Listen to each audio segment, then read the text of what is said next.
So on this episode of Through the Mist, I have the opportunity to speak with Adam from Adam Falls. He is an individual who saw one of my videos and decided to reach out to me via email in order to engage on a variety of topics. Well, one of them that we settled on was the problem of evil. And so I hope that through you watching this, you can see kind of some of the problems that traditional creedal Christianity faces with addressing the problem of evil, but also you can kind of see an atheist perspective, as well as how LDS theology kind of addresses this problem with, in my opinion, a satisfactory answer. And so, so Adam from Adam Falls, make sure you go check out his YouTube channel. I'll link it below. So the video is going to start off with just us getting right into the problem and whatnot. But thank you for coming on, and I hope we can help answer this problem for you. I think we threw out maybe discussing the problem of evil and kind of an LDS, how Latter-day Saints may approach that versus traditional Christianity. I don't know if that's something you want to discuss, or yeah, absolutely. Do you want me to propose the problem? Sure. So The problem of evil is, if God is good and all-powerful, why is there so much unjust suffering, especially in children or animals? Either he cannot stop it or he won't, and in both cases seems unworthy of worship. And so I think that's the approach that we've seen on the online with what I would say the new emerging atheist community, more particularly Alex O'Connor. He's the most recent one of the more popularized atheists online now.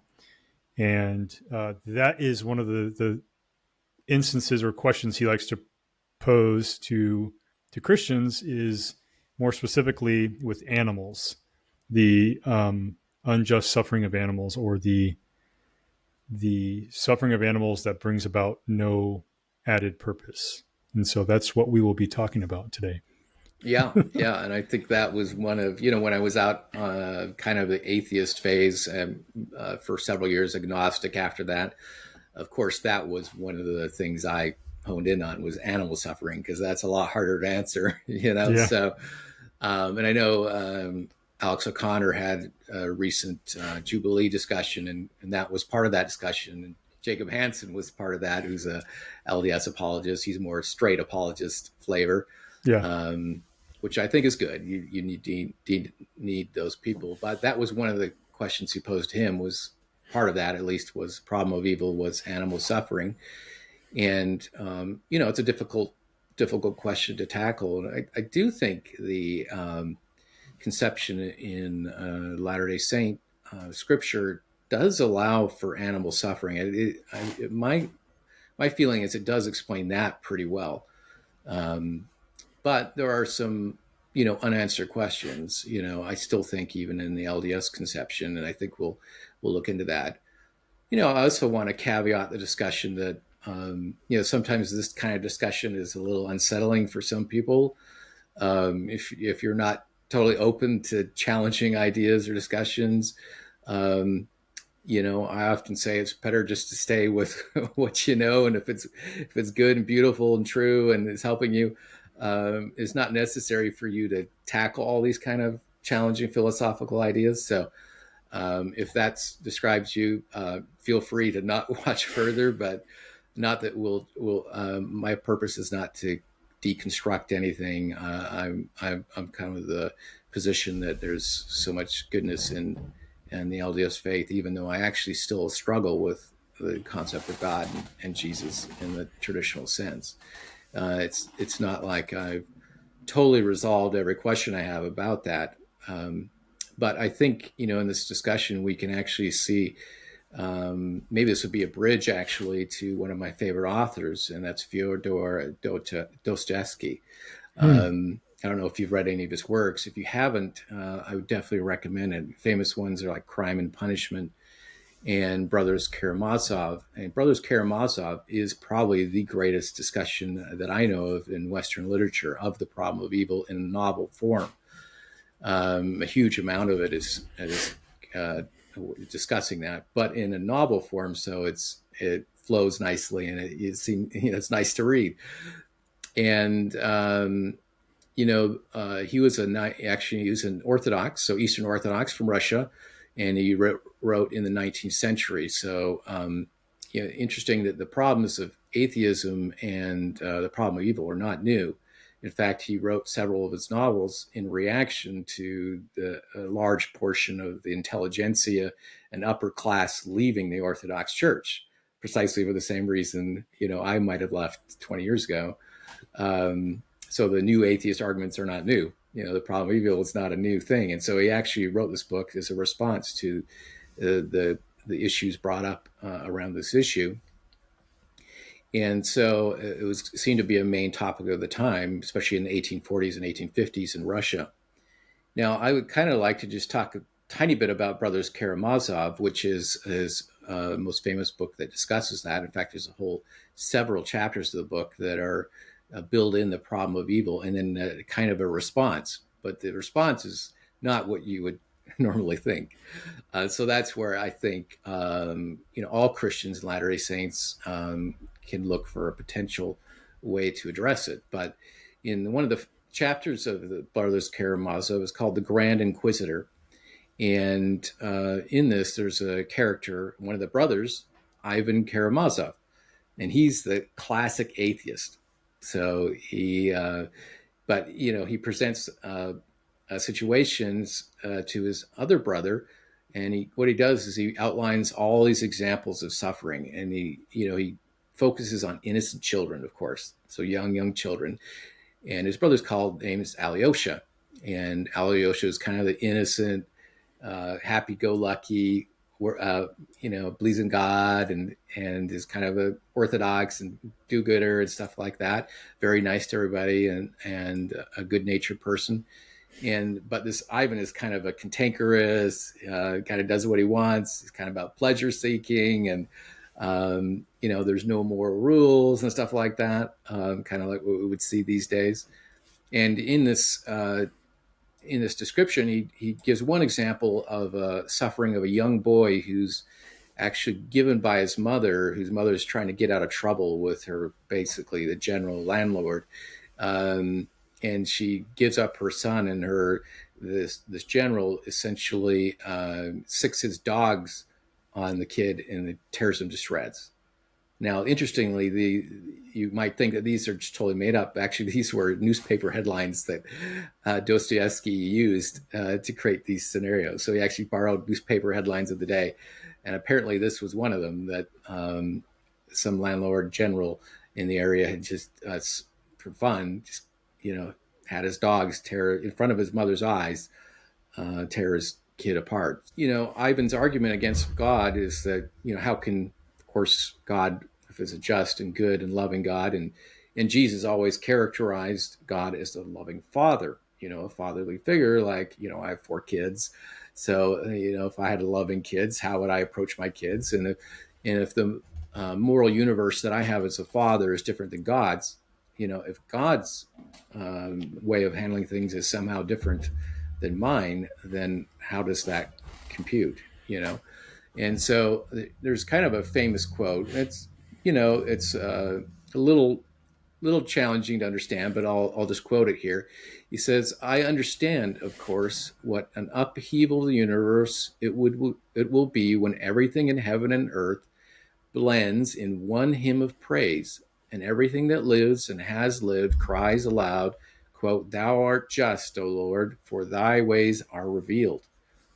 When the mother embraces the fiend who threw her child to the dogs, and all 3 cry aloud with tears, quote, 'Thou art just, O Lord,' then, of course, the crown of knowledge will be reached and all will be made clear.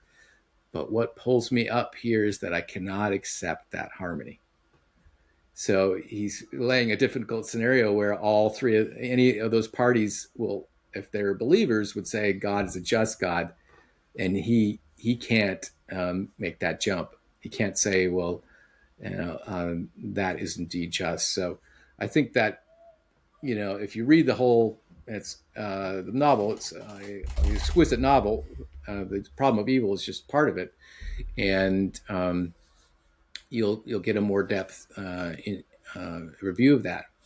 Now, I thought it might be interesting to just kind of look at the classical problem of evil. Maybe that I'm not an expert moral philosopher by any means, but maybe review some of the classical issues with the problem of evil. I think, as you outlined, the main problem is that if you believe in an all-powerful, all-knowing, all-good, all-loving God, and then you run into two potential issues. One is the logical problem of evil, and that could be that if God is those things, he could prevent evil. If he's omniscient, he knows about all potential evils, and he could stop them beforehand. And if he's omnibenevolent or all-loving, he could just eliminate evil. Yet evil still exists. So therefore, that if there was a logic there, you would say God cannot exist, right? There's also another way to say, well, maybe we can't by logic rule it out. That's the evidential problem of evil. But the amount, so the degree of suffering is the problem. And this is a big challenge. So I think to all Christians, even Latter-day Saints, is the amount and nature of evil makes it improbable that all powerful, all knowing, all good God exists. So I think it kind of useful to go through some of the standard Christian responses to the problem of evil, because we use some of the same ones. So, and some of that's in LDS theology, of course. We're not totally dissimilar. First one is a pretty common one. That's the free will defense. This is something you'll definitely see Latter-day Saints go to. And there's a philosopher, Alvin Plantinga, who actually know from the Christian Reformed tradition. Actually, the pastor I mentioned earlier, Paul Vanderklay, is from the Christian Reformed Church. Alvin Plantinga was a philosopher in that tradition. He was a teacher at Calvin Seminary, which is one of their training schools. And so I've read some of his writings, but he's one of the foremost defenders of the free will defense. Of course, that God allows evil because he gives humans free will, which is necessary for genuine love, a moral responsibility, and meaningful relationships. So we have to, in order to have free will, you have to have the ability to choose evil. And there's, of course, many scriptures in the LDS canon that support this. You have to have opposition in all things, right? We kind of know from the Book of Mormon. So I do think this is a key component of LDS theology that cannot escape the free will part of things. And so really the key points is God creates beings with free will, and can't guarantee that they always choose good. So and a natural consequence of that is they're sometimes going to choose evil. And some of the critiques of the free will thing are obviously the animal suffering. So this is not explaining animal suffering. We don't think they have free will in the same way we do. And natural evil. So that doesn't explain how the earth reacts in certain ways. So natural disasters, for example, don't have anything to do with our free will. So couldn't God create less suffering through controlling, things that are not related to human free will? So it's pretty clearly a thing that could challenge that. Then another way to look at from a Christian standpoint is, and this is definitely huge in LDS theology, is soul-making theodicy. So I like what John Hicks talks about it. And the purpose of life is not immediate happiness, but the development of moral and spiritual character. So, quote, soul-making, right? So evil and suffering provide opportunities for humans to grow in virtues like courage, compassion, perseverance. And of course, in LDS theology, we would take that much further. We would say we become like God. We're of the same kind as God. And I like the word that the Orthodox use as theosis. So they more understand that word, which is we become like God in a certain sense. We become one with God. Now, they would not say that it's maybe not ontologically the same. Not ontologically the same, but we would say, and I think this is supported. Paul supports this, that we become joint heirs with Christ. and that's literally true, right? Or the possibility that's literally true. Yeah. It's not that we do that of our own creation. Of course, we're still dependent on God and Jesus. I think that's where the contention comes in. Is a lot of people that critique LDS beliefs will say we're making ourselves God. We have the power to do that. Of course, we can barely tie our shoes in the morning, most of us. So it's still through God and Jesus that that's happening. But that they, if they really are loving parents, they would want us to have all they have, and so that process. So a soul making theodicy is extremely developed, way more developed in LDS theology. Yeah, I would actually argue that I have rarely encountered Christians that believe that that is the purpose of life.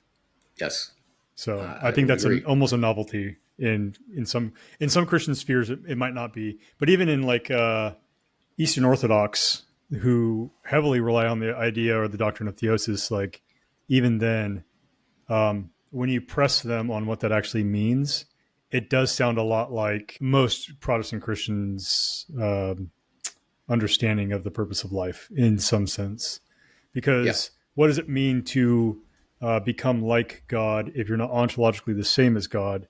And what is the purpose of you becoming like God? I mean, what is the purpose of you becoming a joint heir with Christ, even in the next life? Like, what does that really entail? And most Christians won't be able to say much aside from to glorify God, which yes, yeah, we would also agree that like our exaltation, of course, brings glory to God.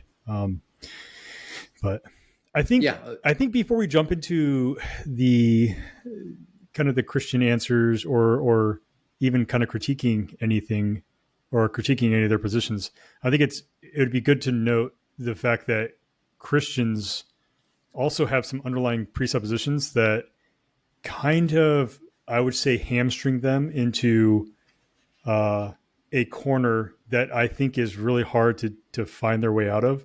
One of those is creation out of nothing.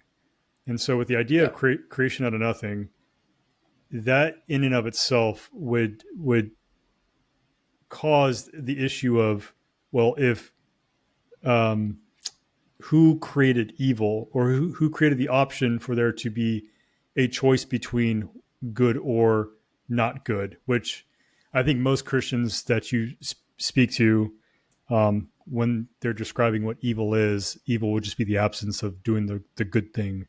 And the good thing is what God deems is good. And so there's the creation out of nothing, which is a big problem. They also don't believe in a premortal existence, which is also, I can't even begin to explain. Like, when you speak to a Christian, they will say that they have the ability to choose. Some of them will say that, like you said, free will. But one choice that they don't believe that they ever had was to enter into mortality. So that was forced upon them.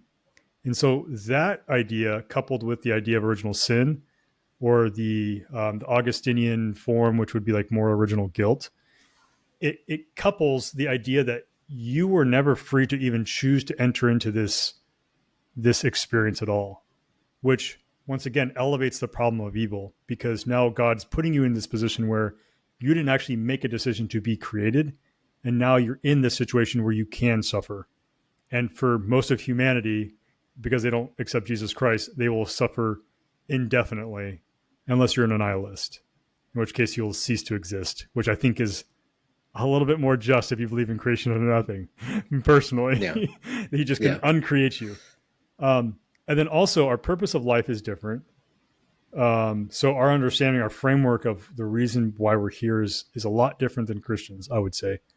And then also, um, uh, in most Christian, well, at least most Christians I've spoken with, uh, they don't consider God or Jesus Christ to have suffered in the garden for our sins, which is something that mm-hmm. I will concede we probably focus on a little bit too much in comparison, and put maybe a little bit too little emphasis on the cross.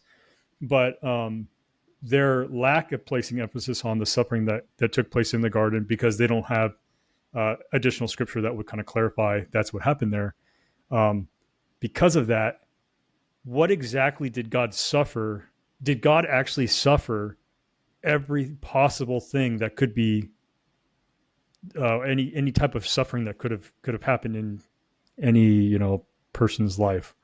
And I would say for them, I mean, Jesus Christ was crucified, right? Which is a very painful process. But is that every form of suffering that can be taken upon a human being? And I would say no. And so they would have to go outside their canon in order to say that God has suffered or experienced suffering in the same sense that we would know that he has.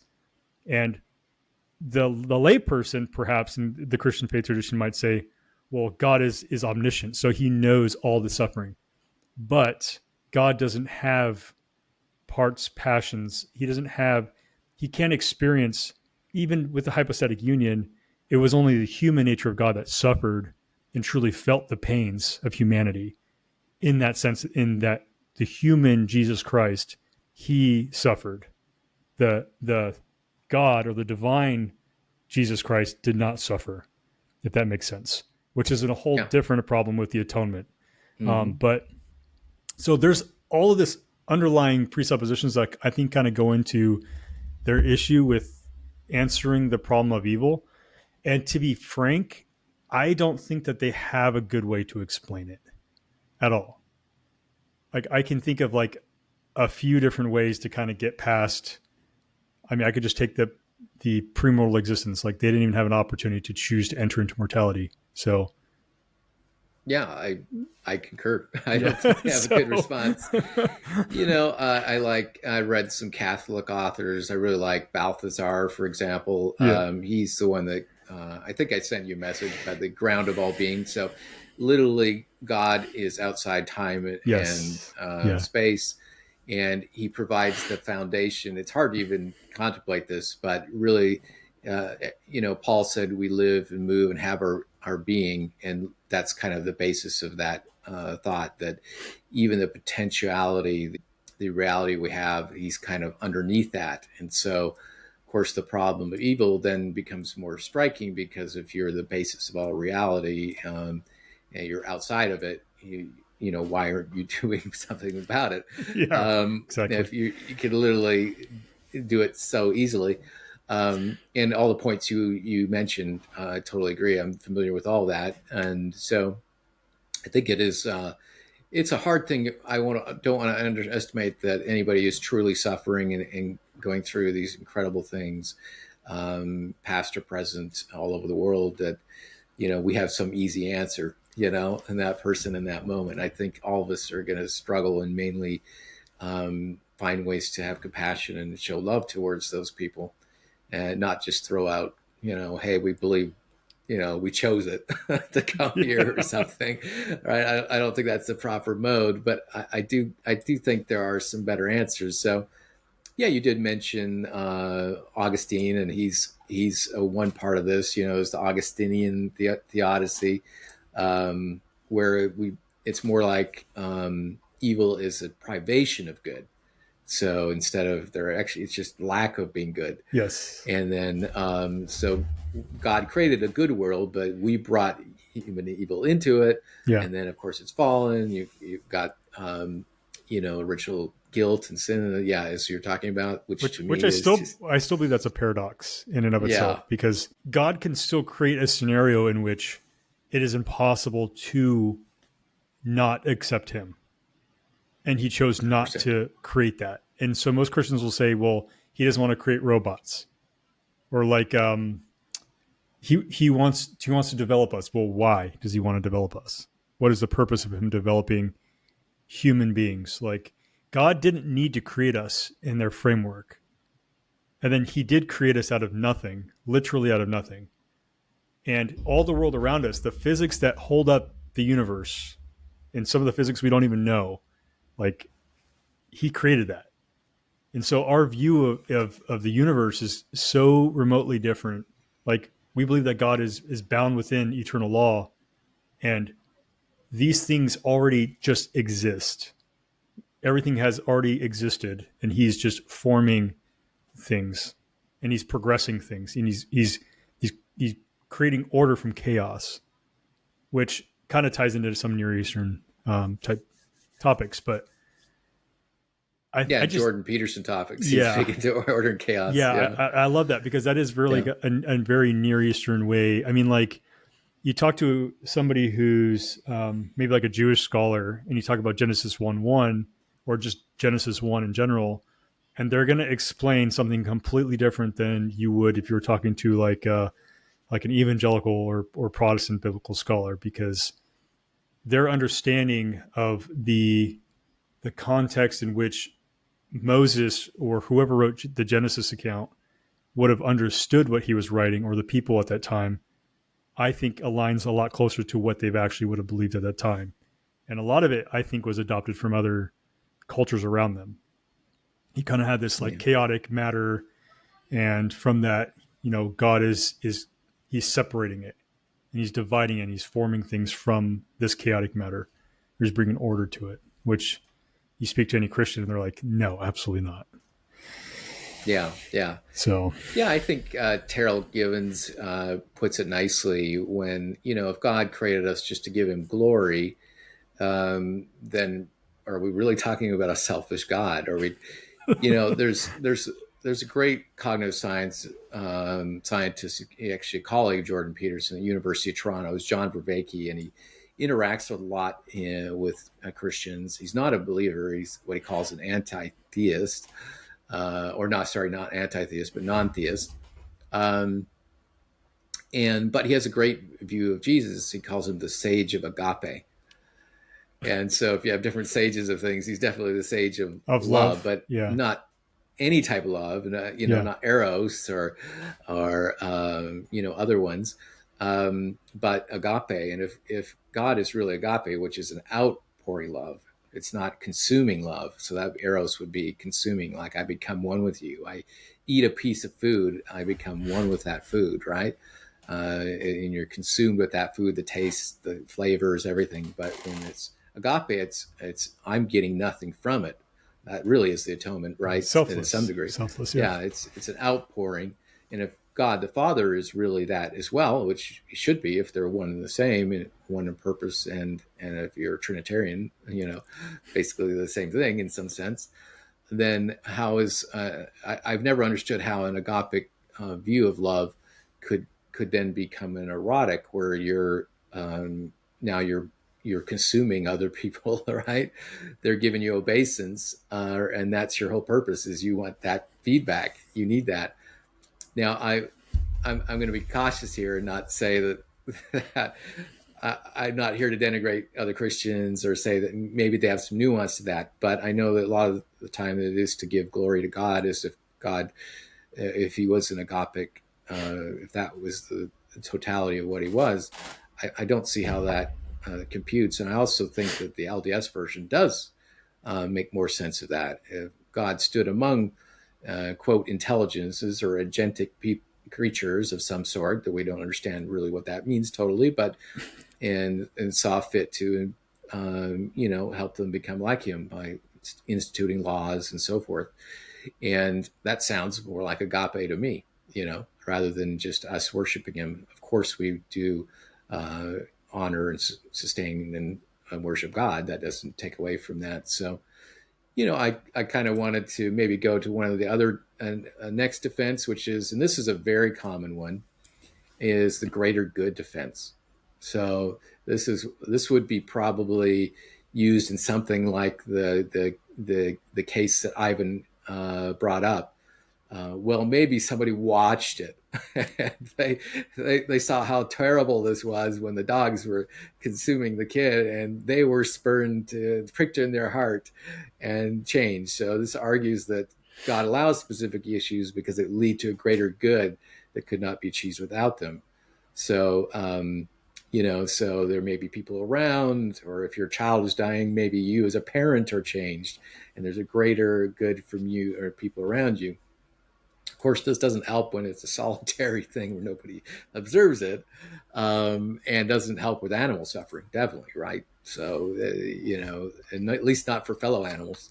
we might do something, but the gazelle is not. Fellow gazelles are not learning and developing, probably, other than knowing to avoid the predators. So, So I think those are, some of the main ones. Of course, I think a common one you get from Christians is just a mystery, the mystery of divine will. We don't know, right? So a lot are just like, it's ultimately a mystery, God's. And I like how actually Terrell Gibbons says it's, we don't know. We just throw up our hands, and maybe God's moral universe is different than our moral universe. Maybe we're not the loving. We don't have a good idea what a loving father or mother should be. Maybe a real loving father, a mother, father, mother would totally do something completely opposite, right? And so God's omniscience is beyond ours. He's outside of space and time. Maybe sees the end from the beginning, and so forth. So you can kind of push on this angle a little bit, but I still think it's unsatisfying. Um, there's also in Catholic theology more like redemptive suffering. So they see suffering, or of course we have this, and generally in Christianity, suffering has redemptive value. So modeled after Christ's suffering. So it does provide us how we can be united with Perspective. Christ, and in suffering like Him, and so forth. Now that is again the problem with young children. I think is still the issue there. How do you, or people that don't have ability to make, even adults that don't have the cognitive ability would normally associate with moral development. So how is their suffering then helping them, so to speak? So I think, if you kind of look through biblical things, people, often Christians and Latter-day Saints, well, you could go to Job, look at his, that's basically a meditation on suffering, Yeah. Paul's teachings on suffering. Of course, he talks frequently about all the trials he's gone through. Of course, Jesus is suffering. And so you kind of have also an eschatological hope, the eschatology, I mean, what's going to happen in the future, what's the ultimate end of all things, is that God will ultimately defeat evil, restore creation, and will kind of give us all the answers in the end, so it's kind of like, we don't know, he's beyond us. And eventually in the eschaton, the end of all things, it'll be kind of revealed. And so I think those are some of the main ones that Christians try to respond. Did you have any other things you came across as to how do they try to respond? No, I laughed when you said it's a mystery, because if you press enough, if you press far enough, it ultimately goes back to either God's sovereignty or a mystery. And so now, that being said, when we're talking about mysteries, well, what I'm talking about isn't what an Eastern Orthodox would say as far as like a revealed mystery. I'm talking about in the sense of like very much 21st century English, like it's mysterious. I don't know why, right? Essentially just saying I don't know. But from the Calvinist perspective, of course, you'll get God's total sovereignty. He does what he wills, right? And so why? Because God wills it, essentially. And so those are generally the two that I usually get. Although I will say, like, the problem of evil isn't really one that would come up very often. This topic, I think, if it were to ever come up, it would always be connected to the purpose of life for me. If I'm ever talking about this with a Christian, or the Protestant Christian, or evangelical Christian. So yeah, I think frankly, you avoid the subjects you don't have answers for. Yeah. Right. I think if anybody who's, of course, the atheists bring it up a ton, right? So they love this topic, right? Because it is really tough to answer, and it's easy to get somebody that believes in God to second guess themselves. That wasn't the reason I left originally, but it certainly became a component of that. It became difficult to return in some fashion. And I think in general, a lot of Christians, avoid some things, just like they would avoid like the 3 degrees that Paul talks about, or being baptized for the dead. Why is that scripture in there, right? You don't hear them talking about the Urim Thummim or the divining cup that Joseph of Egypt mentions in Genesis. they're going to avoid those things, and they'll think, "Wow, it's wacky that you're mentioning them." But I think if we're to be really, helping people return to church, a lot of people leaving, often they do start to ground some of that in these kind of issues. Maybe they have suffering in their family, death of a loved one, this kind of thing. And if we can't bring actual thoughts about it, or in a sophisticated way, not just browbeating people, why don't you just believe, this kind of thing? What's wrong with you? Then in this day and age, I don't think with the availability of obviously social media and these things everywhere, and specifically the LDS community, there's such an ex-Mormon, huge ex-Mormon communities. I don't know if there's any bigger communities than ex-Mormon communities, at least on YouTube and stuff. Just some of the biggest channels out there in terms of religious content. And so if we can't deal meaningfully with these issues, I think that's when people leave. So now I think I wanted, if we could, play a little clip of a Terrell Givens. He was actually on Mormonism with the Murph. I don't know if you followed him a little bit. And I don't know if you could pull that up, or you want me to kind of you can share my screen. Yeah, share screen. Share my screen. Yeah. So I just have it pulled up here in just a short 3 minutes. And he's very eloquent, so he puts it so well. Yeah. Let's see if I can get this up a little bit. And we'll just play a short. So it's just like three minutes, I think, and that he'll kind of outline some of the things. I don't think he covers everything. I think there's more, but let's see what we hear here. Agreed. Says I don't. Agreed. So I think can you pause right there? Within sure, yeah. So one of the things that he's kind of pointing out is that because God is bound by things like the way physics works, right? That being said, there are certain things that I think that God knows that we don't know about some of these laws of physics and whatever's better than that. So I did pre-med in like a health science undergrad. And so I did zero physics. One of the classes that was required if I wanted to go to dental school was physics, but not like the math heavy physics or whatever. I didn't end up doing it, but I will say, like, if a tree falls on an animal, the tree is following the law of gravity when it is cut down or breaks or whatever, and it falls into the angle in which it's determined based off the laws of physics. If the animal happens to be underneath it, it's not that God felled the tree on the animal. It's that the animal was there and the tree had fallen. The same thing with a person walking off a cliff. Like, the cliff is there, gravity works, you walk off the cliff, you fall. And so that, I think, is like the kind of the way I view a portion of this problem. There's a problem of things happening to people, and then there's the problem of a tiger eats an antelope, or a lion eats an antelope, or somebody shoots another person.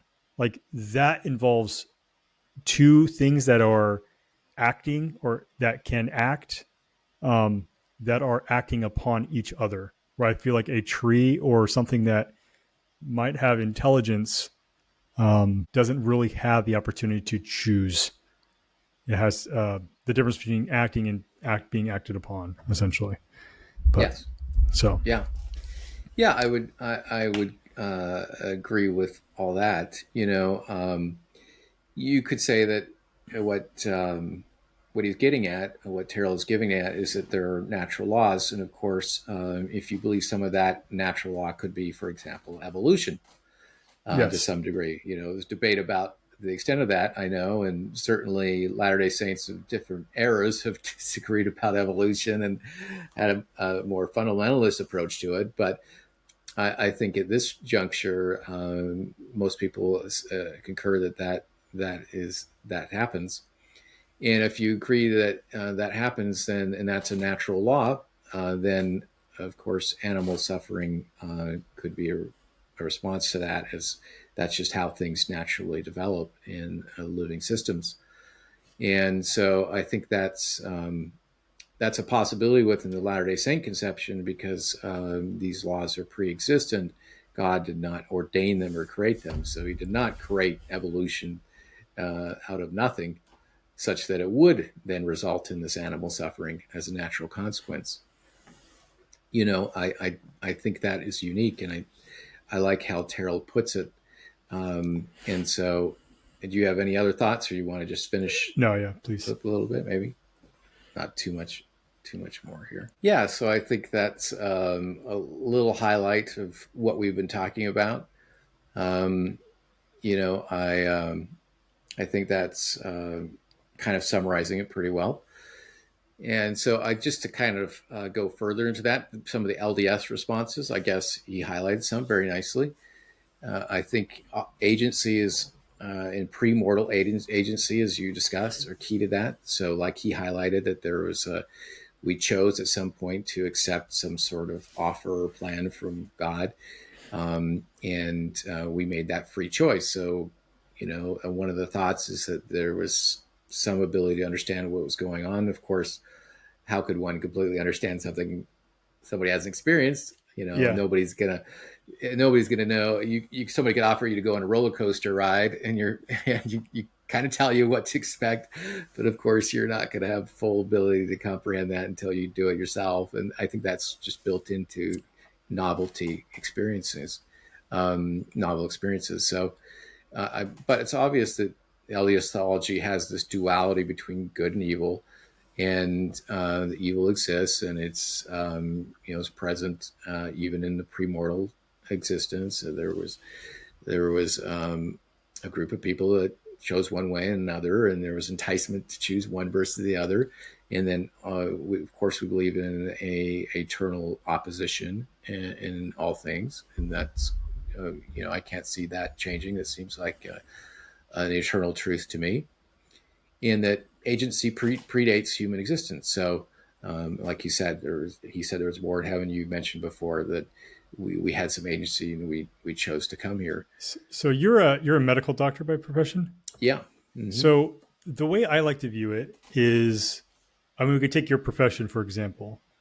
In undergrad, you had the opportunity to choose medical school. With that, you were explained, or an advanced PhD doctorate program, or graduate program. With that, people explain to you the cost of participating in that. There's, temporal cost, right? It's going to cost money. There was a time commitment, right? Whether it be 4 years plus the shortest, 4-year residency. So 8 years. Well, I don't know. Maybe the shortest is 3 years. Yeah, 3 years is emergency med is 3, right? Family medicine, pediatrics. Okay. Yeah. So let's say the shortest, time commitment, 7 years. There's also going to be a lot of suffering by way of sleep deprivation, possibly. Perhaps your living conditions aren't going to be as good because you're having to pay for your way through school. And so your living conditions are going to be lessened. But you understood that going into it. So when you were in the experience, while it was unfortunate that you had to experience those things, what came out of it was you received further knowledge, and you received an accreditation or a certificate or a degree or something that demonstrates that you are separated from the people that chose not to do that. And that's why I think the premortal existence is so important to our theology, because without the premortal existence, there would have been no opportunity to say, I want to go to medical school, right? And so by profession, I'm in the Army, and one of the schools, so I'm in Special Forces. I'm a Special Forces medic. Yeah. But one of the schools I had the opportunity to go to was Combat Dive School, that's the Combat Dive. Actually, it's the Combat Dive Supervisor badge. And one of the things that's interesting about Combat Dive is, which I'll share this screen with you, is the school is really based, the school is 100% based on, at least the first 2 weeks, pain and suffering. And for the life of me, I could not understand, why is it that you needed to put us through this open circuit course, right? So this is just like scuba diving, open circuit. So you're breathing in the oxygen, you're blowing it out, and you can see the bubbles. Combat divers, or the type of diving that I do and I'm trained to do, is closed circuit. So there's a rebreather. So there's a canister that scrubs the CO2 out, right? It's and that's the main emphasis of the program. But the beginning, you do all this like really hard, arduous. They put you through a lot of suffering, and for the life of me, I could not understand it. Like, you're treating us. We've already been through this experience. We're already special forces. We've proven ourselves, but now you're going to put us through this kind of a hazing-ish. You treat us like we're nothing again, and kind of weed us out. Is it kind of like buds? I always hear about buds with Navy SEALs. Very similar, but condensed into 6 weeks. Okay. And so you do stuff like this, and what it's meant to do is to remove people who cannot endure the pain and the agony that goes along, and the mental fatigue that goes along with this type of conditioning. And the reason being, and this entire course is meant to make you feel uncomfortable the entire time. What they have found previously was, when they made it a gentleman's course, or a course that was very professional, where, and I don't want to say professional because it was a very professional course, where gentleman course being more along the lines of, hey, you guys have to do this. It's very casual. What they found is a lot more people, because they weren't stress inoculated and they didn't self-select themselves out, there were actually more of a liability to not only themselves, but to the team.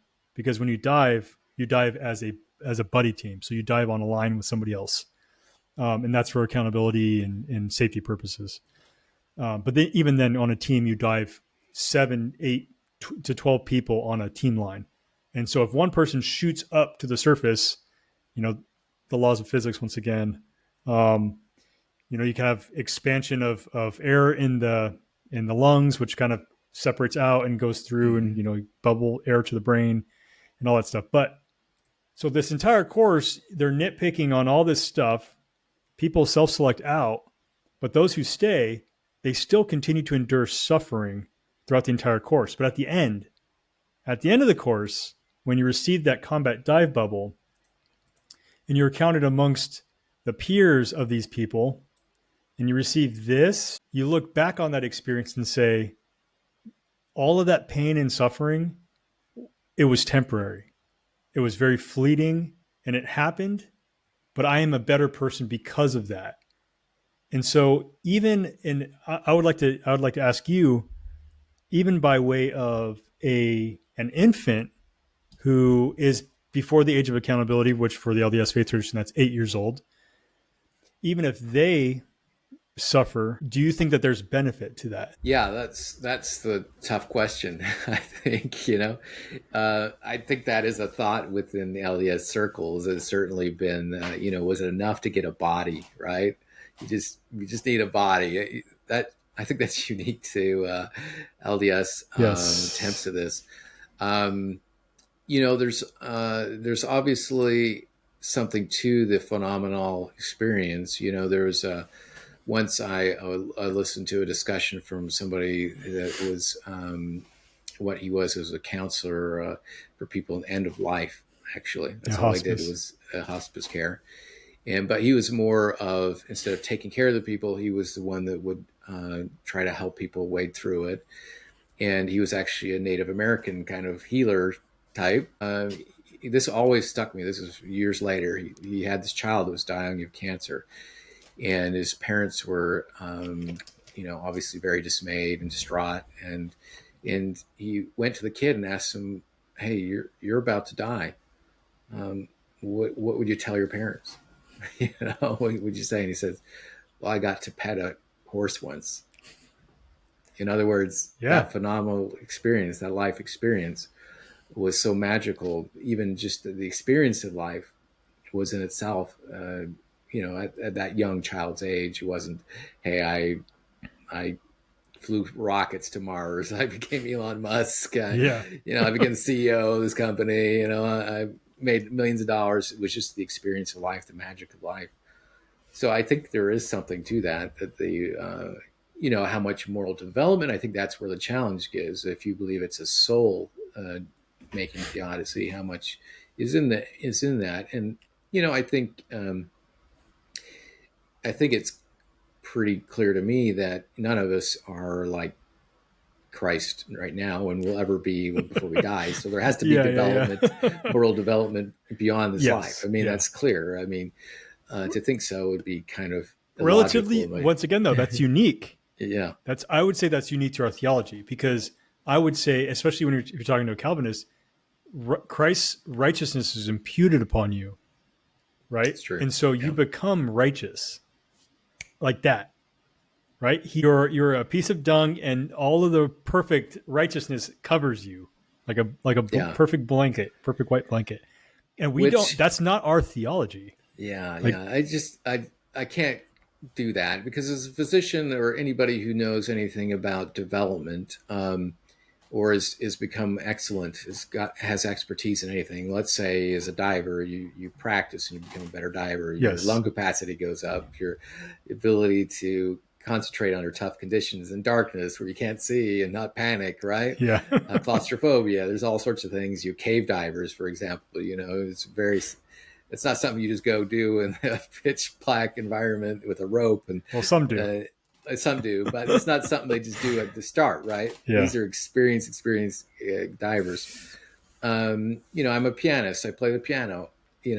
If God imputed my ability to play like I was a robot and just kind of zapped me into it, well, have I really developed the ability to play that? No, I've just received a download, right? From the internet, and it's controlling. I'm essentially a puppet, right? So you'd be, in that sense, Pinocchio. The part of Pinocchio is that he wasn't a real boy, right? He was just controlled by the forces around him. Became a real boy when he made his own choices at some point and faced good and evil. He actually went to the underworld, the underbelly, and dark places, and rescued his father from the whale and stuff. And then when he developed that agency, he made choices, some bad, some good. Then he became his real person, but it was a developmental process. And so I think that in some sense, the child issue can be solved to some degree if you do allow for progression beyond the grade. And if you do believe their purpose is to become like God, then obviously that's where most everybody's going to be far from that at death. So that has to be a possibility. Now, I think you could criticize even the fact that we made premortal choices by saying, and I think this is a critique of LDS thought, is that why does it have to be as severe? Do we need the Holocaust to do this?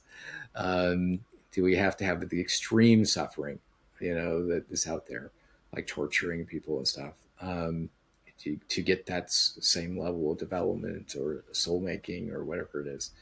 That's a fair criticism. Sometimes I don't have an answer to that. And so you can make that criticism. I think, we have obviously a belief in a limited divine omnipotence, which Terrell talked about there.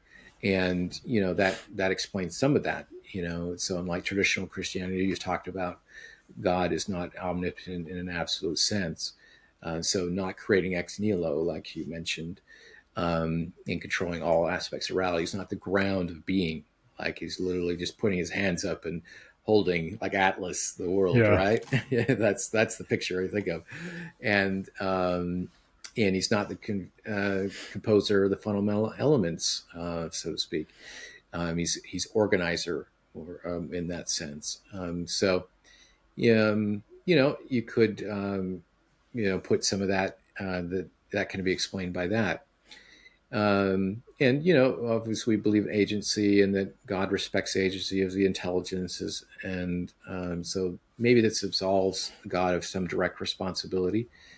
I think that there's some critics like Karl Moser who say that limiting God's power doesn't fully resolve the problem. And this is, I think, where maybe there are some questions that can legitimately be asked and, thought over, is if God has shown the ability to intervene. So this is a problem for all Christians, including Latter-day Saints, and we believe that God intervenes in the real world. So it's not just that he's sitting back in a deist sense, he's following laws or gave initial instructions, maybe in the Garden of Eden, and then said, go to it. He's clearly, if you do believe in the Christian story, and including the Old Testament, and then obviously if you are LDS, you believe in the theophany experience of Joseph Smith, God is intervening in the real world at specific times and places. Yeah, absolutely. And I think this is one of the harder things to answer, is if God is able to intervene at specific times, why is he not intervening at other times? Why does this person get to suffer and then the other? And of course, we have a strong belief in LDS culture that we can pray and receive answers and receive help, and that we do get answers and miracles do happen. And so this becomes difficult to say it's, why are things happening at one and why is it happening at another? And I don't know if you have any thoughts on that particular. Well, so that's the thing, is so when I was in Key West for dive school, I'm a big lover of ice cream. So I love gelato. Yeah, good stuff. Have you had gelato from, you said you're Dallas? Do you guys have I've had gelato in Italy. Do you guys have, do you guys have like an Albertsons or Food Lion? Or, Yeah, okay. Albertsons, yeah. Okay, the Albertsons brand gelato ice cream. You've had it? I don't think I have. Is it to die for? Is it good or? No, it's probably absolutely horrid. Oh, it's terrible. It's probably nothing like gelato. Yeah. Right? But you've had gelato from Italy, right? Yes. Or you've had like real, like, yes, there. Like you've had nice every day while we were there. Yeah, yeah. You've had like really good gelato. You can make the comparison between the two. If I've only had Albertsons gelato, that is gelato. That is what it tastes like. If I only have Panda Express, that is the only thing I can. That is Chinese food. I've never been to China. That is Chinese food. I never tasted any different. I think that with increased suffering or increased contrast to things, like if the world around me is super evil and I choose to not be in the world and I choose God over that, I have such a stark contrast to make the comparison to, compared to somebody who potentially is just, and I don't want to say Utah is not clear of this, right? But growing up in Southern California, I didn't have a lot of friends that were members of the church, right? Yeah. So my contrast was not in huge. School, at least. Yeah, definitely not in school. My contrast was huge. Like I had a lot. I feel like I had a harder time choosing between the two worlds to step into. But I also, because I had the example of non-member friends, I also saw more often what could happen by not following basic principles that are found within the gospel or gospel living or living a Christ-like life. I had a starker contrast. So with that, I was able to learn better, I think. Like having suffering, and that's why with dive school, I appreciate it more, and I learned more because I suffered more. I don't think I would have learned as much had I not suffered as much, because a lot of that suffering actually, like you said, it helped me develop my fears of not having oxygen when my brain says, hey, you need to surface. Well, over time of constantly being subject to that, over time I realized, well, actually, a little bit of this suffering can actually be quite enjoyable, which is kind of not a good thing. But and I was able to push myself a little bit further. And so there was times when I was diving where it's like, I am so glad that I had that suffering, because I know that this right now is not suffering, but I do know what it would be like to be in that fearful state, but I also know how to overcome that. And I think that it's the same thing with the plan of salvation and us being here. It's like the Holocaust, for example. Well, they had such a stark contrast, and that is unfortunate. And I don't think that God deems those things to happen. But when they pass on, they have a huge contrast to look at life, the lens of life through. And like you said, the progression doesn't stop there. And so that is evil, right? Like what happened to them was evil. But then there is also goodness. And there's also the opposite of that, which is what I'm assuming they're experiencing now, right?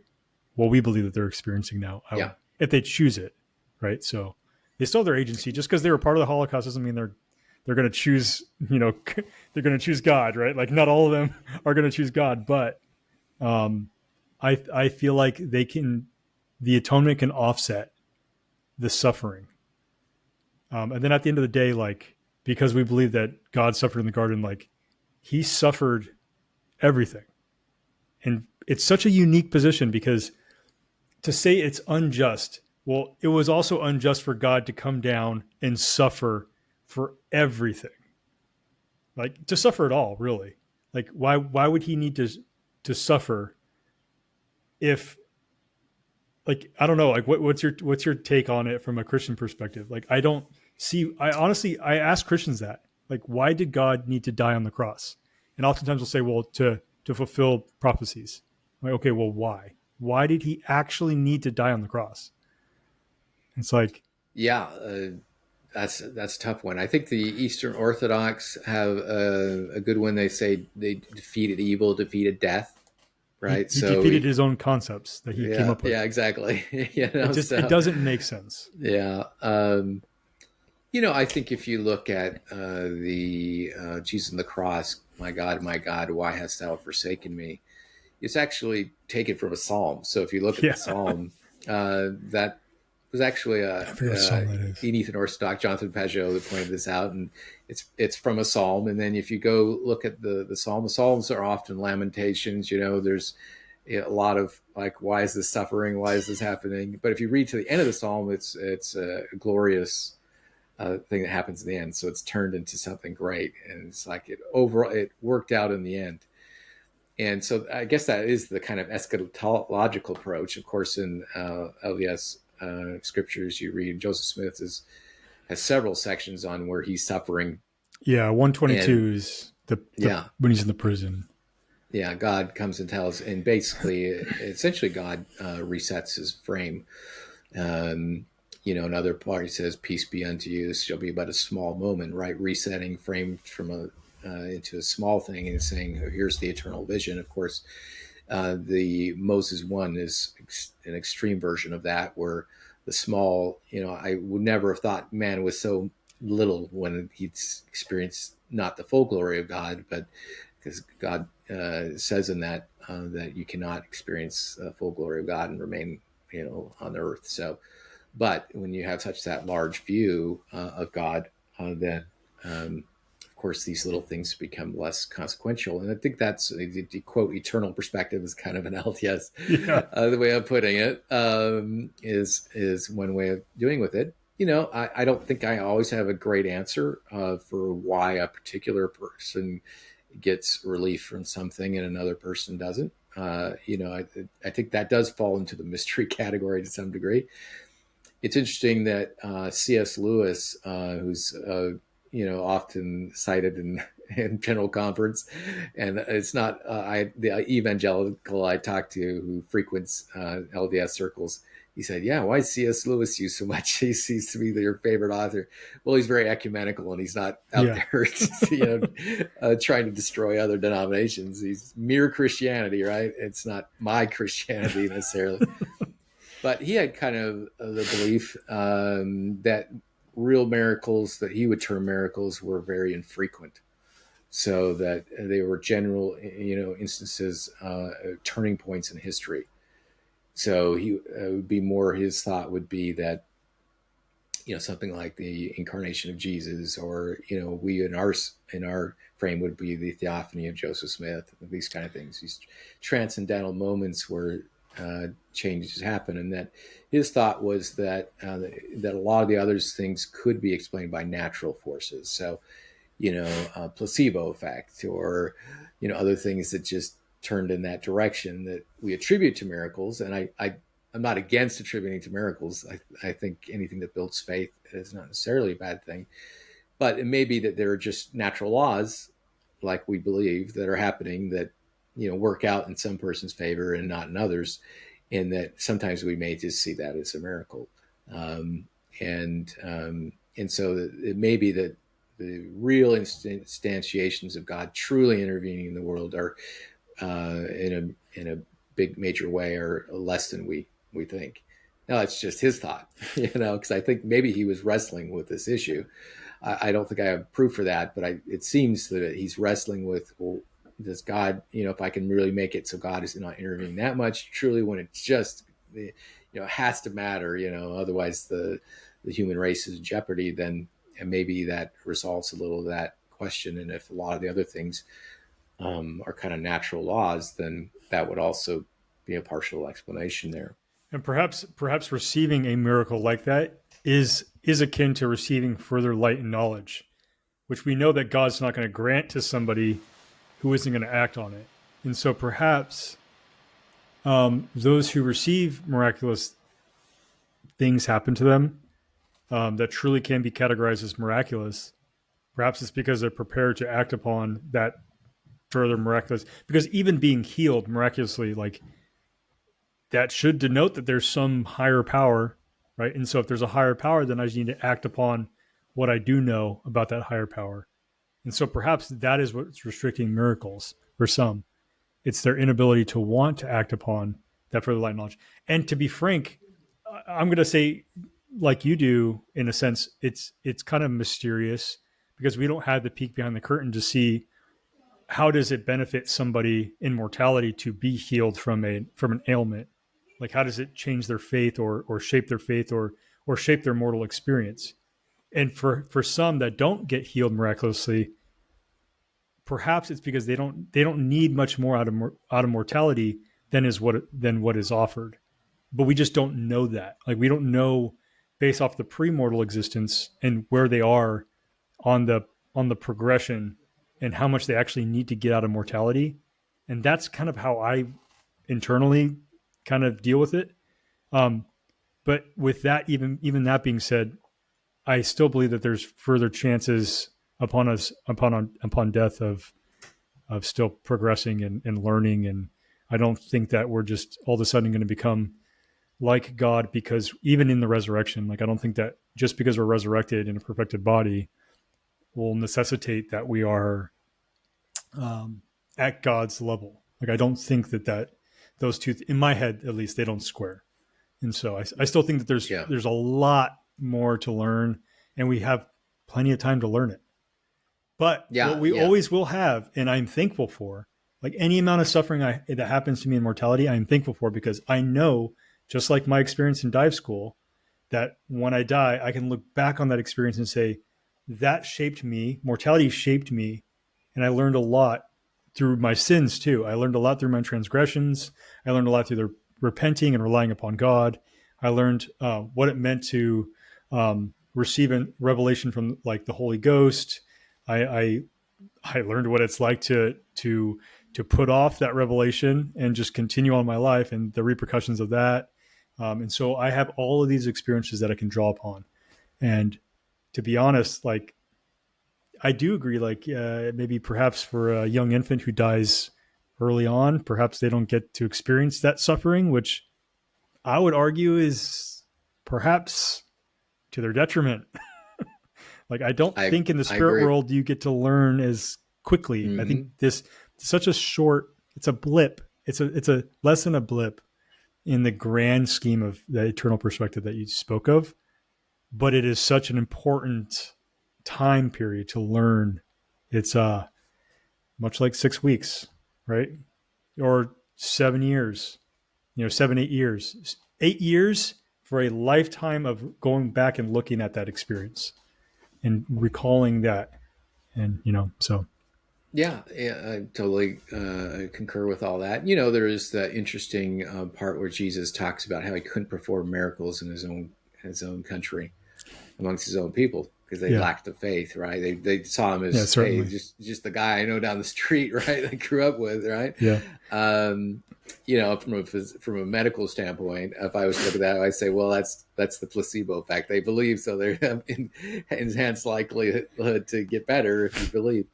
Um, but you know, I'm not saying it's limited to that, but there is, you know, there are other explanations to why some people may be more open to having things happen, as you mentioned.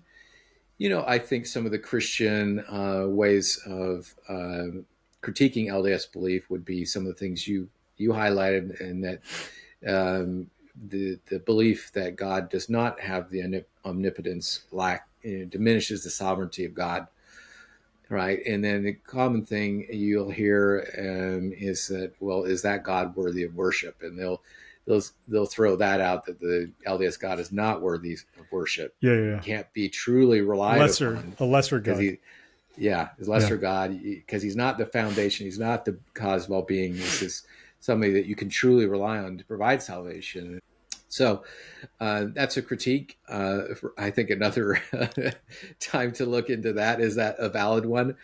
I'm not so sure, but yeah, he says 2 weeks, stop evil, lesser, and so forth. So Yeah. I think that's some of the main ways we've kind of peppered through LDS things. You know, I think you mentioned that a little child. I've heard in LDS circles that maybe that person was.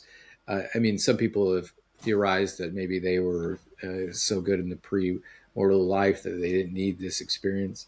I kind of concur with you. It doesn't seem to make sense from the soul theodicy standpoint, in Yeah. that if this is an eternal development, of course, if you believe that there is development after life, then of course that doesn't, you know, that can make sense, but doesn't necessarily put that person further ahead. I'm not so sure. I think that's I don't think it uh, does, I personally. personally have never, you know, kind of jived with that view. I think the LDS answer to animal suffering, and that these are natural laws, go a long way to answering Alex O'Connor, you know, where he puts that out there. And most Christians, in my view, have they resort to animals are really suffering. You know, we're not sure how much pain and suffering they're actually having. Well, I just don't buy it. I'm sorry. Yeah, being ripped to If shreds. I don't know, Yeah, on the they prairie. look like they're trying to avoid it. You know, why would they Yes. avoid the predator if they're with, you know, and if they hurt themselves or run into things, they're definitely learning from that mistake. They're not doing it again. You know, Yeah. why? Because they've got a painful response, much like we do. And so I guess you could also say that, you know, go the Calvinist approach, and that's another potential. Just, well, God just chose this for some, salvation for some, and some another. You know, that I think is a legitimate way of doing it. You know, now you may say that that makes you know, God in a different moral landscape than us. You know, Yeah. if we were just arbitrarily, like, I'm of my 4 kids, pick 2 of them to be saved and 2 not, just out of my sovereignty and will. I don't. For me, that doesn't isn't an agothic entity, that in my view. But I guess it does. I definitely would say it does resolve a lot of the issues. You just say, well, God determined this. You know, you still have the question of why. You know, why would he do that if he is our model for following? Um, and so I think, you know, there are some questions about legitimate from people, why people suffer, why are they relieved from suffering and some others not. There's a mystery there, but you're right. Often that is going to be revealed to that person later in terms of their development and growth, and maybe beyond the grave. And so I think those are some of the interesting things. You know, now that leads me back. I think we can conclude on this: is what did Dostoevsky write as his response? Because he actually was dealing with this a lot and had his own doubts frequently. Um, I think this he brings in a subsequent chapter another person, a monk. So in Orthodoxy, Catholicism, monks are the the ultimate sacred person. Obviously we would differ. I tend to think that raising a family is dealing with kids and increasing your responsibility is in my mind harder. But obviously there's some aesthetic things that are hard about being a monk. But he brings his character Elder Zosima into the frame. And Elder Zosima is this, really loving, good monk that suffers through a lot of pain, but still is caring and loving and gracious to other people. And so he actually doesn't answer any of the questions of Ivan directly. What he says is that he brings this person who's just the epitome of Jesus, right? In terms of love and devotion and faith, and that who's has optimism and hope instead of skepticism. Is not living in nihilism, but has a good and cheerful humility and lives in prayer and so forth. And he's a guide. He's not simply just giving up on life and just do whatever whim comes to him, but he's growing and developing people around him, within his tutelage, and he's a mentor, and he's a symbol of hope and redemption, and an alternative vision to nihilism, where he has profound meaning and rooted in faith and love. And so he has a compelling thing that I often say that an atheist has a very difficult time coming up with a positive vision for life. What should you do? What meaning and purpose? Things that are building or make you do something in the morning. It's good. It's easy to break down other people's visions, but it's actually hard to put forth your own vision that you can stand by, right? It truly is. And most of them are like, well, if you test them on whatever vision they have, they can't really say, well, that's good for my well-being. I'm looking for the well-being of others, maximizing well-being. But they can't really justify that. They'll fall apart if they're really tested. Become their opinion or something like that. So essentially, I think the LDS provide more than Dostoevsky here, but I think that is part of the answer. We don't have all the answers to why it happens, but we can look at the lives of people that live in a certain way. And that is actually what that brought me back to the LDS Church, is that you don't always have, of course, the answers to every question you have. But when you look at the goodness and beauty and love of the people in the faith and the meaning and purpose they have, and how they care for each other, the community, and the practices and the rituals and the sacrifices they make, that is in a way an answer. It may not satisfy the atheist in a certain way. That you've nailed every example they can come up with of the ultimate suffering and the ultimate injustice, and you can provide the answer they'll be satisfied with. Of course, they may not buy the LDS version of, we were here before and here and we're going. And so any answer you might give would be unsatisfying if it can't justify it in this life without all that stuff. But you can, in this sense, and this is, I would urge anybody to read this novel. When I read it, I was still in the atheist phase, so I thought, oh, wow, he couldn't come up with an answer. It's a sign of weakness. He had to point to the goodness and beauty of people that believe, right? But often, you're looking at the pragmatic results, and we often point to that in the LDS faith is what are the fruits, right? And often the fruits of a certain perspective are, if I was to offer something to somebody who's struggling, I can't always answer the questions. I can't always answer for myself 100%.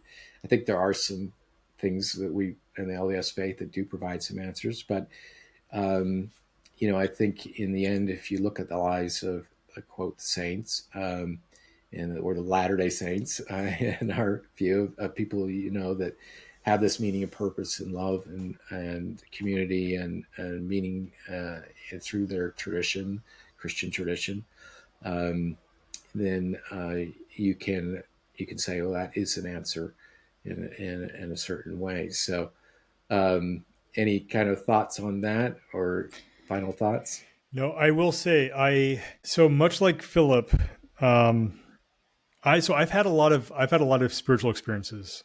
And so I do feel for those who fall into an atheistic mindset because they haven't themselves had profound spiritual experiences. But I will say how great your faith would have to be to have not had the experiences that I've had and yet still have enough of a particle of faith to live out this faith tradition. Like, and so for those who are struggling with their faith because they haven't had a profound spiritual experience, I will say, like, at the end of the day, if we both died tomorrow, I probably would have had an easier time living my faith than the other person would have, right? Who didn't have the same experiences. But just understand that, like, that's beautiful. Like, that's a beautiful thing at the end of the day, like, to say, like, hey, I didn't have all this additional help, or at least that I didn't recognize, and yet I still believed. And so, and I think that's like with Philip, like, who the one who doubted. It's like, well, what about all those people that never even saw me and yet still believed? Like, how great is their faith? And so I love it. But yeah, I think that's great. And and I like that you brought up a particle of faith. Of course, you can, from a pragmatic standpoint, you can try things. Number one advice of this pastor Paul Vanderklay: just go to church, right? Even if you don't believe. In other words, do something, act, and see what the fruits of it are. Yeah. And even if you don't have that transcendent experience, I've never had a theophany experience or anything like that. And maybe that would be the great and terrible experience. It's usually the great and terrible day of the Lord, right? Both, it could be transcendently good and double-edged sword, as they say, right? Mm-hmm. But you might find, okay, well, maybe in some cases, you just go by, well, at the very least have good fruits that come from this, a better connection with family and my significant other and my kids, and I'm not just being self-absorbed and just constantly dwelling on my own problems. The Jordan Peterson has a good way of putting it. The suffering seems to be correlated with just thinking about yourself, right? So the amount you're thinking about yourself is the more you're suffering. So a church community is great. Obviously I feel at home in the LDS community, but any church community that I visited, where you're going out outside yourself, you're thinking of other people, you're committed to serve, and maybe you're uncomfortable, you're putting, and then of course you're coming across people you don't get along with, really. So you're not just in your own tribe and your own silo, and the church is great for that, where you're meeting awkward people that catch and you outside. Sometimes you are the awkward person. Yeah, and sometimes you are the awkward person. So, I think that it's been excellent visiting with you. I know we've taken more time than you were allotted, probably double the time.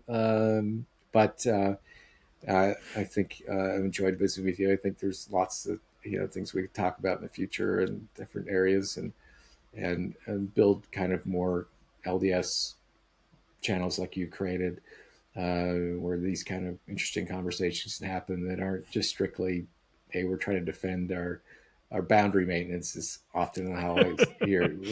We're setting down our LDS boundaries versus your boundaries and this kind of thing, and where we can kind of transcend, have communion essentially among many people of different walks. So, but also still, and not necessarily that we were going to give up our own beliefs and throw them all out at the expense of ecumenical discussions. But thank you very much for having me awesome on. Yeah, thanks for coming on with me. And of course, if for all of you watching, this is going to be on both of our channels, and so I didn't think it would be right to really introduce it as me speaking with him on my channel, and I don't think so, but either way, it'll be on both of our channels, hopefully. So I'll send you this link, and we'll, until next time. Yeah. Hopefully you jump on Adam's full. Actually, it's I'm not sure if they can see the name when you output. I think it goes away. I don't know. But Yeah. either way, I'll drop a link in the description of Adam's channel, and I think you'll find it definitely is. It's definitely a lot different than my content. I will say that. Yeah. Because you delve into a different group and subset of uh, people and how they think, and so yeah, I think that those who follow my channel might find the channels that you've spoken of and that you kind of maybe not necessarily promote. I'd say they'll find them to be quite enjoyable and interesting. So, well, thanks, Adam, for speaking with me, and I guess we'll see you next time.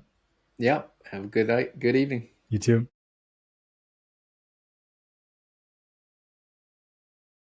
Okay, so the reason why I decided to do Through the Mist was actually because I like these conversations. I like conversations like this. I like talking to Christians. Me too. Mostly Protestant and evangelical. I haven't spoken with a lot of Catholic Christians, and what I've noticed is oftentimes like the Catholics I have ran into, I like in like the workplace and whatnot. They oftentimes like don't want to talk about faith often, and that just might be like a byproduct of being in the military, right? Like that's like the demographic of religious folk that I'm speaking with, and so Yeah. but yeah, I like talking about religion, theology, and then also I've noticed that there's a lot of like varying opinions on what we believe online, and so I like to speak with Christians and kind of see what they believe in lieu of what they understand in lieu of what they believe, and so how that affects like their worship with God, and so kind of reflecting. My hope is like through interviews with Christians, I can kind of reflect what good dialogue might look like, and so that's my hopes with the channel. But Yeah.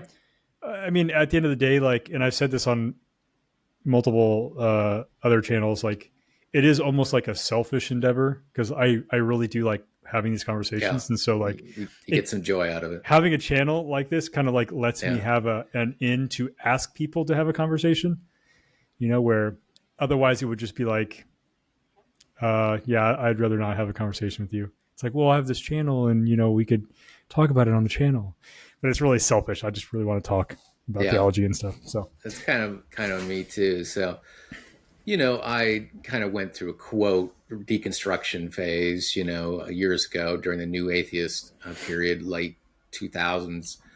And it was kind of out of the church for a while. I did baptize a couple of my sons. And then I kind of came across Jordan Peterson. A lot of guys kind of did. And that his Bible series kind of reawakened something in me. You know, it was kind of, wow, that's an interesting way of looking at it.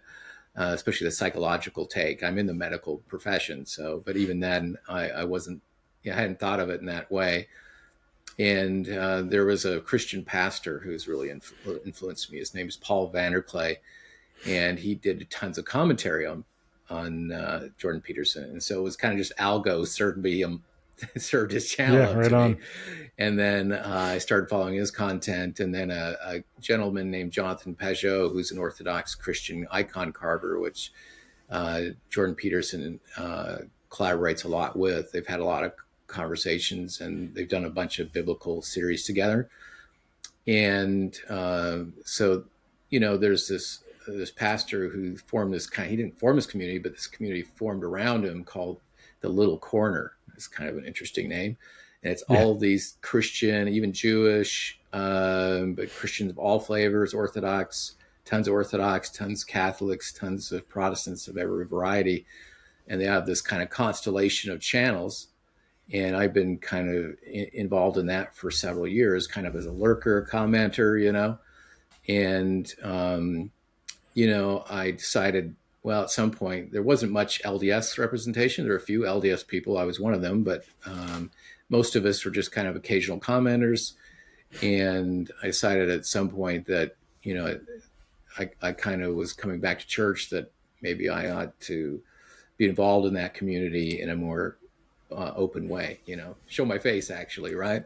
And not just and create some videos. And then your channel kind of just got served up, you know, from YouTube. So I noticed you and a few other channels are more kind of conversing with thinkers from different denominations, and it's not just straight apologetics. So yeah, I myself am not interested in just battling apologetics. I know there's channels that do that, and yeah, they're doing a good job at it. I think it's a new channels relatively. I think there's some LDS people actually taking that on, doing a very good job of it.